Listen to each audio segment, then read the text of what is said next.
বাড়িতে আজ কী কী মেনু ছিল সেগুলো তোমাদের সাথে শেয়ার করব। প্রথমেই ছিল পেঁয়াজ দিয়ে কচুরলতি। কচুরলতি আমার ভীষণ প্রিয়, যেভাবেই ইচ্ছা করো আমার ভীষণ ভালো লাগে। আর বাড়িতে এলে মা সবসময় চেষ্টা করে আমার প্রিয় রান্নাগুলোই করার। তাই দেখো শুক্তোও করেছে, শুক্তোও কিন্তু আমার ভীষণ প্রিয়।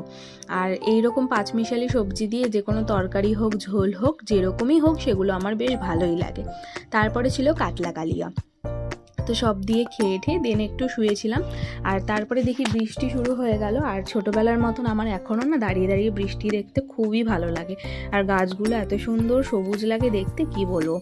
আর এইরকম বৃষ্টি শুরু হলেই মনে হয় যে না একটু জমিয়ে বসে চা খাই। তো মাকে বললাম বাবা নেই, তুমি আমি চলো দুজনে একটু চা খাই। মা বললো হ্যাঁ কর।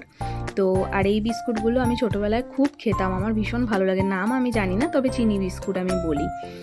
আর মাকে একটু বলেছিলাম আজকে না খুব মালপোয়া খেতে ইচ্ছে করছে, তো আজকে আমাকে একটু ওই জন্য মালপোয়া বানিয়ে দিয়েছিল।